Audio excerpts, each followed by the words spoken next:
go about recording some of these historical entries?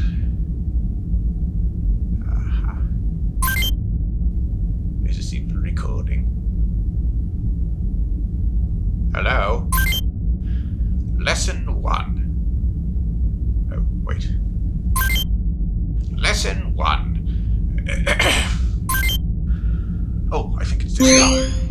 Good morning. Would you like to place an order for delivery? No. Wait. Yes.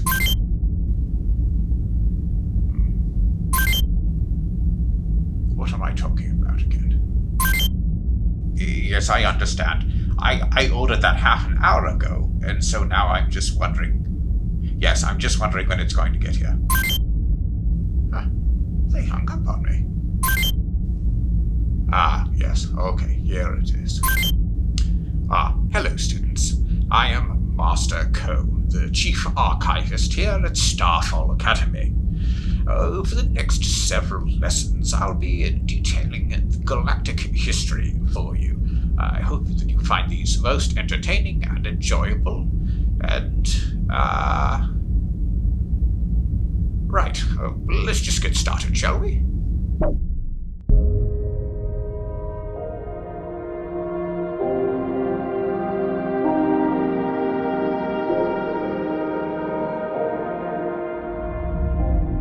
For the people in star systems that now compose the Solonian Empire, legends and stories from the Age of Darkness are as varied as the people who tell them. Though still debated within academia, it's generally agreed that of the 9 sentient species of the known galaxy, the Solinar were the first to reach the stars. Desperate to escape a star that was rapidly expanding to consume their original homeworld, the Solinar found safe haven on a new planet that was light years away. Now, early contact between the Solinar and the humans is heavily documented, heralding a long history of cooperation between the two cultures. Humans soon became prolific in their colonization, quickly occupying and cultivating numerous worlds. It's not a wonder, really.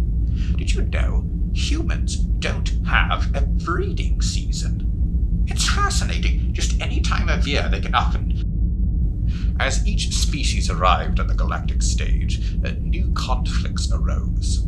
Skirmishes over expansion, religion, and cultural differences grew increasingly common, until war had become the common language of the galaxy. Long, horrific conflicts, punctuated by brief respites of peace, dominate the records that have survived the ravages of war and time. Records suggest the first interspecies war developed between the humans and Nara over control of the Saga system, ultimately ending in a stalemate between the two civilizations. The Rikan warred against the Solinar in a centuries-long conflict thereafter, nearly forcing the Solinar into a second exodus away from their new homeworld of Nevi Prime, which would have really ruined their day. A new era of warfare dawned when the Nara gifted the Yaru species the technology of interstellar travel. A militant civilization driven ever forward by a belief in a bloodthirsty deity, the Yaru almost immediately turned against their benefactors. A sudden campaign of genocide initiated against the Nara left a lasting mark on the species, as biological weapons permanently altered their DNA. Tragic. Simply tragic. Responding to Naran calls for aid, a tenuous and short-lived alliance of human, Vixian, and Rakan warships answered this atrocity with their own. While it's unknown what diplomatic efforts were attempted, the Yaru refused to back down. Hoping for a speedy and permanent solution to the conflict, the combined battle fleets launched a devastating bombardment against the planet of Yarut. When the weapons finally ceased, Yarut was left as a charred and inhospitable wasteland, with an utterly extinguished population. The first galactic genocide.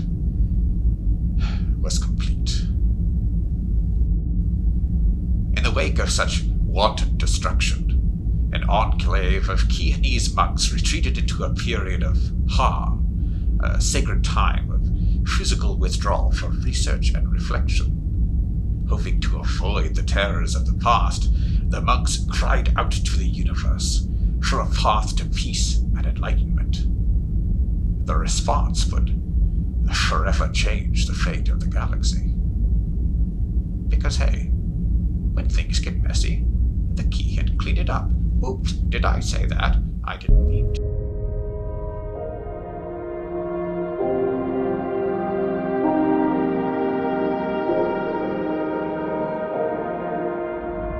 Throughout recorded history, members of every sentient species had noticed strange and supernatural abilities within a select few among them.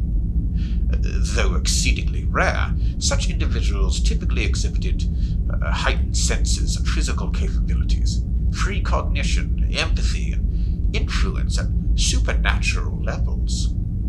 Now, some cultures ostracize these beings as sorcerers or demons, while others saw them as prophets or gifted leaders or even valuable oddities. Others failed to notice the manifestation at all, ascribing their powers simply to individual luck.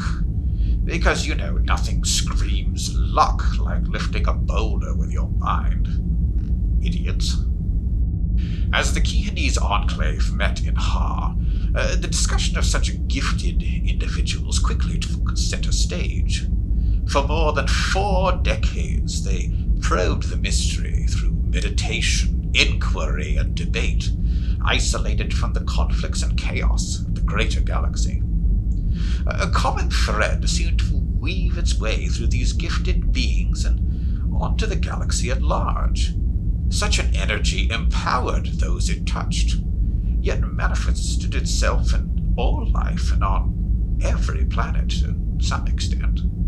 The revelation of such a mysterious presence was the fruit of the Khi'Hinn's labor. When the finally broke, the monks emerged exhausted but empowered. They jubilantly announced the discovery of Khi'Hinn, the Great Light, a powerful and permeating energy that manifested with life itself. A select few, now labeled as Radiants, were able to harness the light's power into miraculous abilities.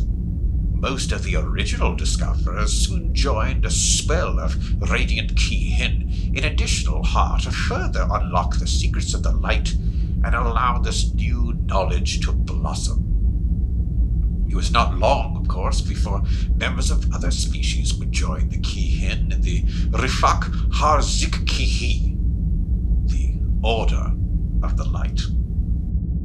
Look at that. You come for the history lesson, you stay for the crash course in Khi'Hinnese.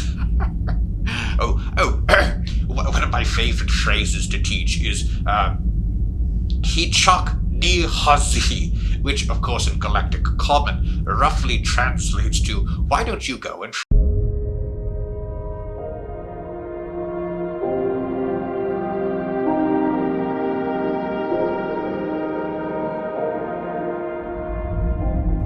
Under the tutelage of the Khi'Hinnese sages, the first generation of radiant adherents began to apply their abilities in earnest.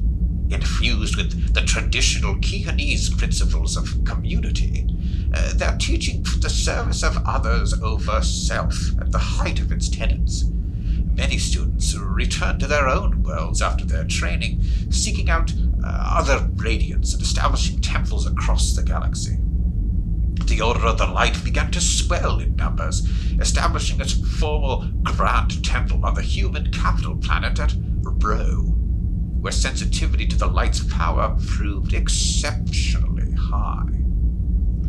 By the dawn of its 2nd century, the Order began to establish a unified hierarchy of leadership. An elected Supreme Master acted as the executive head of the Order and was responsible only to the collective will of the Master Council.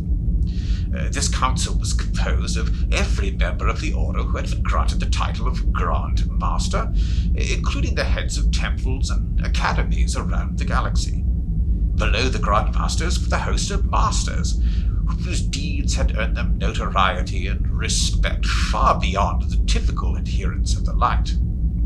The majority of the Order's participants acted as seasoned knights, with pages, novices, and initiates still in training beneath them. While leadership homogenized, instruction and practice within the Order was beginning to specialize and expand into 6 distinct sects, each reflective of an asset of the Light's influence.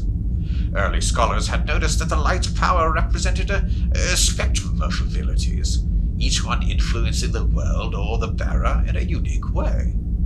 Trained Radiant individuals could command all of the 6 facets to some degree, but always exhibited an aptitude for one over others. With this in mind, the 6 different sects, Venefari, Dominari, Viori, Medicari, Balati, and, of course, Vindori, were established to explore, enhance, and express these aspects of the Light's power. Whew. All right. I think that's enough for today. It might be time for a nap. Next time we'll be taking a look at the various sects of the Order. So, goodbye.